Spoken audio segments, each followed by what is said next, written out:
Fantastic. Good afternoon, everyone. My name is Vijayanta Gupta.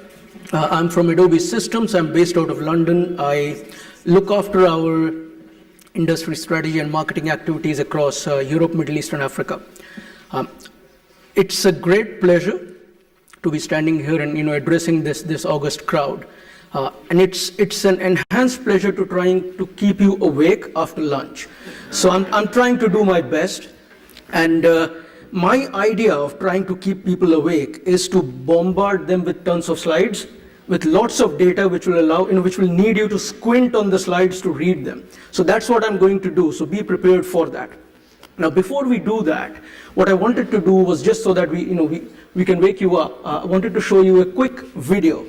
And hopefully, if the clicker works, which it doesn't, it's not working.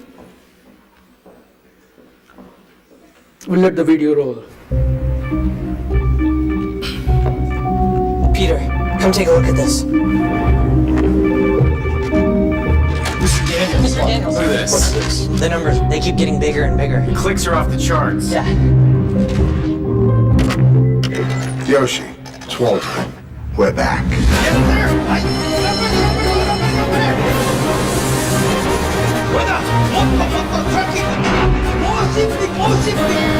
I need more trees. More, please.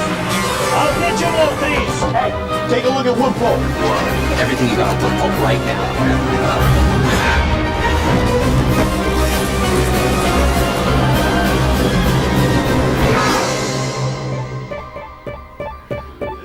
He really loves that thing.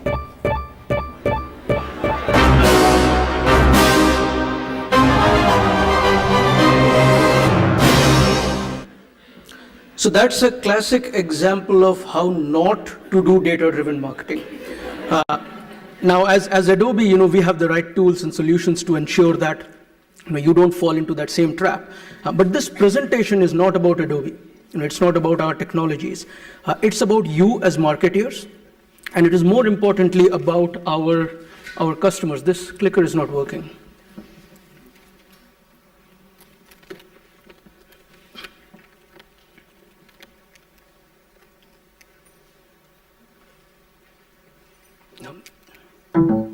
Nope.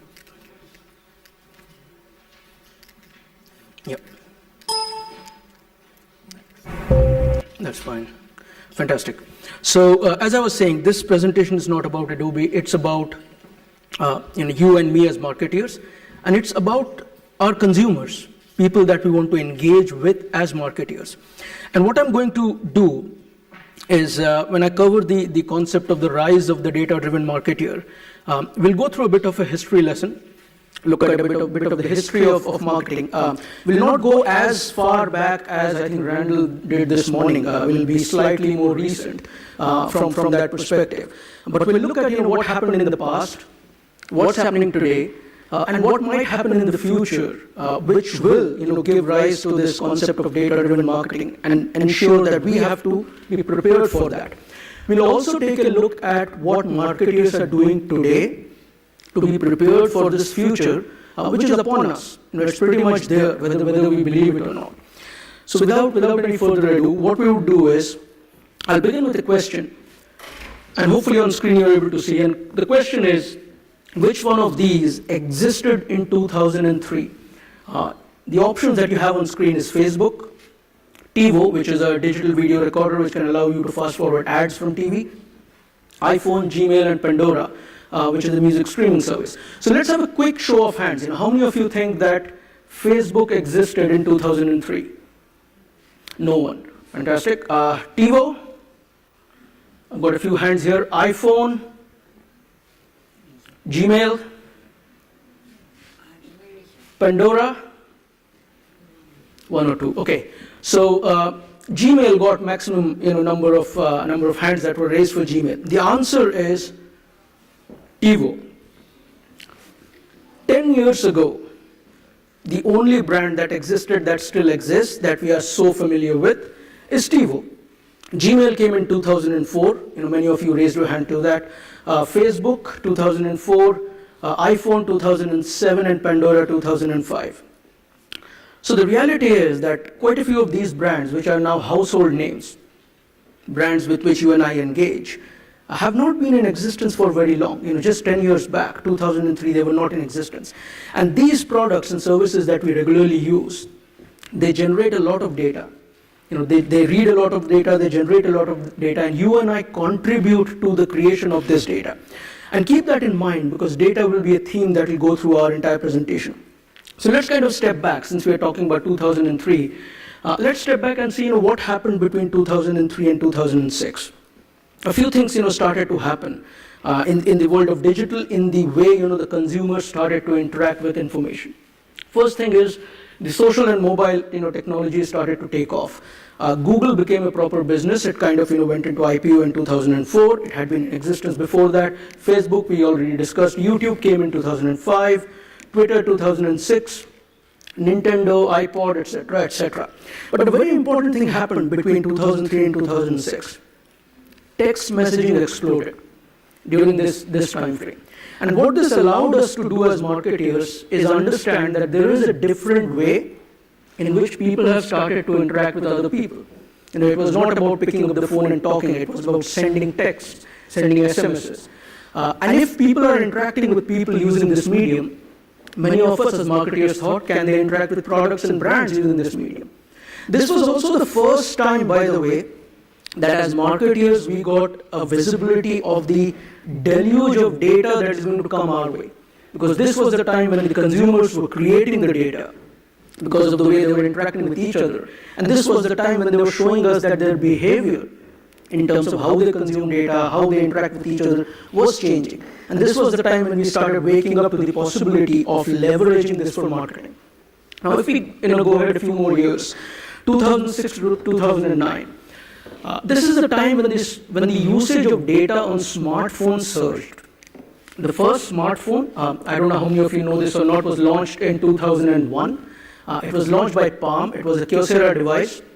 It was a PDA, which had some cellular capability. HP launched its first quote-unquote smartphone sometime in, I think, 2004. I bought my first smartphone in 2005. It was the HP iPad device. It was neither smart nor was it a phone. And that was the fundamental problem with the devices that were coming out at that point in time. They were neither here nor there. They were somewhere in between. Things changed when iPhone was introduced. This was the first time that we really got what we call as a smartphone. Things which allowed us to do multiple things on the same device, and a device which really showed some iota of smartness, as we can call it that way. We had services like Spotify, etc. come up. By 2009, what we started to see is that the usage of data surpassed the usage of voice, and this happened in most of the developed economies.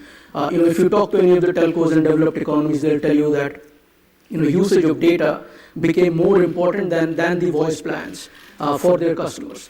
And this again kind of gave us another indication of where the customers were spending their time and where they were spending their attention, which is what we as marketeers want to know and we want to leverage. We had netbooks, and we started to get into what we call now as the converged devices.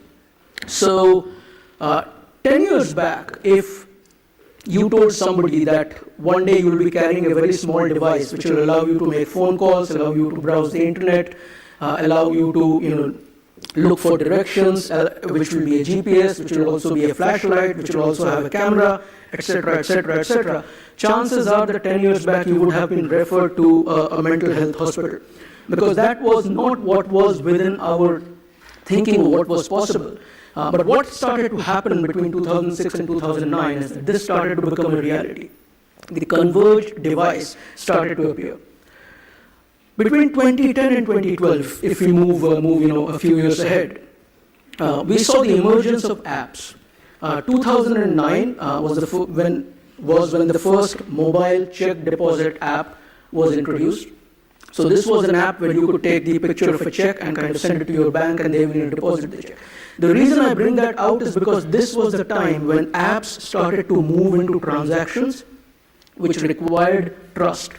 Apps started to move into transactions which required human interaction, Usually you would have gone to a bank, gone to a teller, given a check. And that was the usual contract that you had with your bank, that you will turn up with a check, or somebody will turn up with a check on your behalf and deposit it. We started moving into a scenario where that contract was modified, and we started getting into apps. iPad was introduced in 2010, and most of you have one. This was the first time that consumers could interact with brand and with content in a way where they could touch and feel it, where they could really get themselves immersed in it.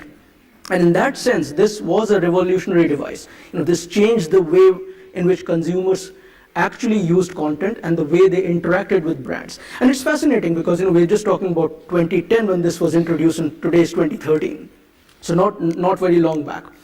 Siri on iPhone, another great app, and another indication of where things are going, where you're trying to analyze voice and come up with answers. It still cannot understand my Indian accent, but I'm sure it will get there one day in terms of being able to understand even me. Google Now, smartphones started to surpass feature phones in terms of the number of units shipped in some specific countries. Yes, there is still a lot of work to be done in some of the other emerging markets in terms of feature phones selling more than smartphones. But in most of the developed economies, we have seen an explosion of smartphones.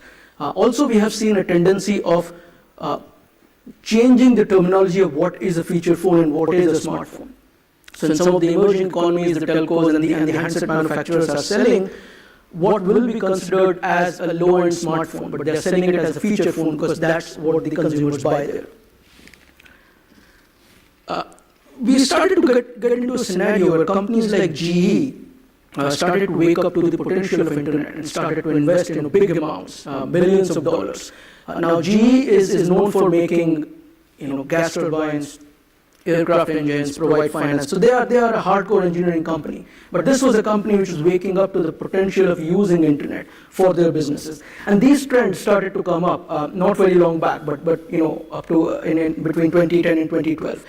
Somebody already mentioned about this. I'm not going to spend too much time on this. This is neuromarketing, being able to understand your response and the response of your brain to marketing messages, and being able to test that before you actually launch a campaign. So we started to get into these kind of applications of technology. Now that kind of brings us to today. Where we are today is that we interact with brands across channels, and as a consumer, I honestly do not care which channel it is. I might research online, go and purchase the product offline. I might research offline and go and purchase the product online, which is showrooming, a big problem for retailers, by the way. I expect the brand to give me consistent experience across all my touch points, and I am present on all those touch points, whether it's a phone, whether it's a tablet, whether it's my smart TV, or whether it's my laptop, or whether it's the store, whether it's my loyalty card. And that particular thing gives rise to the trend that we have been talking about for a while. The trend which we all call as big data. And you've got some numbers here, the massive amount of data and the velocity with which we are generating this data is what the industry calls as a buzzword as big data. The reality is that as a consumer and as a marketer, I do not care about big data. What I care about is the big impact that big data can have for my business. And going back to the point, we had a long discussion around the fact that, what is big data and why should we invest in that? If it doesn't make business sense for you to look at big data, then there is no point in looking at big data. The other thing to note here is, there are numbers like these. We don't need to look at each and every part of the data to be more effective marketers. The critical thing is that we are seeing is that you need to understand which part of this data is relevant for you, which makes business sense for you. And that's fascinating, because what is happening is currently we are getting drowned in this terminology of big data, the technology of big data. And in many scenarios, big data is not a technology problem. It is sometimes a marketing mindset problem. We are currently like kids in a candy store. We've got so much data that we want to get everything, try and make sense of it. And what we are seeing right now is consumers are giving us those signals, but smart marketers are not looking at each and every piece of this, because otherwise you will get drowned. But we'll come to that in a moment. Let's kind of start looking at what might happen in the future, because this is today. I think Stephanie spoke about Internet of Things quite a lot, so I'm not going to spend too much time here. But fundamentally, we are getting into a scenario where there are wearable devices, where there are other mechanisms of data being generated and data being assimilated and data being made sense of. So things like smart homes, smart meters, etc. So I was with one of the energy companies in Netherlands recently, and the marketeers there are now grappling with the situation where they have got smart meters at home. They do not know what to do with that data, because that's the granular level of data that never existed before for them to measure. They're trying to come up with scenarios where they can use that data for business benefit, like buying electricity and gas in bulk better if I understand the consumption patterns better, things like that. So these trends are emerging. But the most important point here with Internet of Things is not that there are wearable devices or we are getting smart meters or smart homes. The most important trend to note here is that we are reaching a stage where the data is being generated about the consumer without the consumer necessarily taking any action. So today I have to go to Facebook and do something for Facebook to know that I've done something. Today I have to interact with a digital touch point. We are reaching a stage where there are devices which know more about us than we ourselves do. We are reaching a stage where the devices are generating the data about us without us necessarily taking any action. And this is critical to understand, because this is going to lead to a massive explosion of data. Much more than what we have experienced so far, because we are building this entire ecosystem of devices which know more about us than we do about ourselves. Looking a little bit further ahead, between 2018 and 2022, we're going to reach a stage, and predicting future is always difficult. So I'm going to caveat that. But if the trend of these smart devices continues and the trend of these wearable devices continue, we'll reach a stage where what we call as smart devices today won't be considered smart anymore. Number one. Number two, we'll reach a stage where you and I won't be needing to carry a smart device, because things around us will become smarter. Today we have got enough technology put in a phone which has made the phone smarter. So the technology is there, the form factor is there, the size is there, the brain power is there. It's a matter of not only making the phone smarter, but making other touch points of the consumer smarter at the same time. So we are going to be immersed in a world where things will be smart around us. And you and I won't need to be carrying smart devices, or devices for that matter. And when this starts to happen, when you are able to get the right information at the right time, irrespective of the device that you are carrying, you reach a stage where devices don't matter. They start to disappear. We saw the example of Google Glass. It is still a very odd contraption, but I'm sure in the few years they'll figure out the form factor where it will be as good as the glasses that I'm wearing here. So I won't be wearing Google Glass at that point in time. I'll be wearing my prescription lenses. That will, by the way, also be a screen to the world for me. So we'll reach a stage where the devices will start to disappear. And as marketeers, it's very important for us to understand this, because it will lead to an explosion of touch points that you can have with the consumers. It's no longer mobile or the tablet or the PC. It can be any surface on which information can be projected. That will become your point of interaction, because you can start to build the smartness, you can start to build the connectivity. And that will lead to another huge explosion of data, things that we haven't, we can't fathom right now, things that we haven't seen so far. So what does this mean? If we start to look at 2023 and beyond, we expect to reach a stage where the consumers will say that I don't care what device I'm carrying and how smart the device is. I want you as a marketeer to give me the right information at the right time, at the right place, in the right format. So one question was asked today in terms of what is a mobile device? Is a connected car a mobile device? Is a car that's always online? Is the windshield of the car the screen which you as marketeers will be playing with in the future? Will that be another place where you will be able to position your messages and interact with your consumers? Maybe yes, maybe no.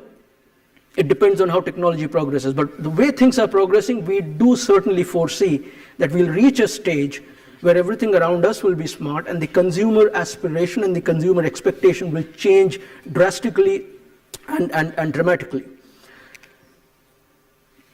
Now, as I said, that it's very difficult to predict what the future will look like. So I won't pretend that I know what's going to happen in the future.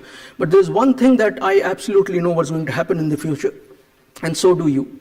The amount of data that we have today will be much, much lesser than compared to the amount of data that we'll have in the future. So in the future, we'll have an explosion of data that's going to come our way. Consumer data, interaction data, behavior data, data from third parties, etc., etc. Just to kind of quantify that, the amount of data that's going to come our way, there are some projections that by 2020, we'll have around, let me get this right here, 35 zettabytes of data to deal with. Now, I don't know about you, but I grew up in a world of kilobyte, megabyte. I kind of graduated to, gigabyte, now terabytes. I don't know what a zettabyte is. I've heard petabytes, but I don't know what a zettabyte is. So I started to look at, what do you mean by a zettabyte? Now, this might be a slightly difficult slide to read, so I'm going to walk you through this. If you scan an A4 sheet of paper, typically you generate around 50 kilobytes of data. Now, to generate 35 zettabytes, you have to scan the same paper 7 into 10 to the power 17 times. Now, as humans, we just cannot comprehend this amount of data. I just do not know how big it is. It's difficult. We have never ever dealt with this in our entire mankind. Even though in the last 2 years we have generated more data than we have generated in the entire history of humankind. So I just tried to figure out how do we put it into context, because 7 into 10 to the power 17 is still a very odd number, very difficult to understand. So let's try and kind of exemplify this in a slightly different manner. Imagine that you are scanning the entire surface of the earth with a high definition scanner. If you have to generate 35 zettabyte of data, you have to scan the entire surface of the earth, not once, not twice, not 10 times, not 20 times, not 30 times, not even 50 times, not even 70, but 85 times. So that's the volume of data that's going to come our way by 2020. If it's up or down by a few megabytes here and there, it doesn't matter in the scope of zettabytes that we're talking about. So that's the challenge that we are facing as marketeers today. So what do we do? What are the marketeers doing if we know? We don't know what will happen in the future, but we do know that the amount of data will increase. So what are successful marketeers doing today to prepare for this future, to ensure that you are not wiped under this data tsunami? They're doing 3 things. First of all, they're looking at how they collect data, how they analyze, and how they act on it. And I'm abstracting my experience of having worked with many marketeers across Europe in terms of the key areas where they are investing. So if we come to the area of data collection, the first thing that they are considering is the consistency and quality of data. Marketeers that I see who are preparing for this future are the marketeers who are starting to work with the data that they have, rather than make excuses that the data is not consistent, the quality is not good. Because it will never be fully right, it will never be fully consistent, it will never be fully good. However, as they start to work with the data that's available, they are putting systems and processes in place to ensure that the consistency and quality of that data increases, because they do understand that they are going to live in a world where it will be data-driven decision making.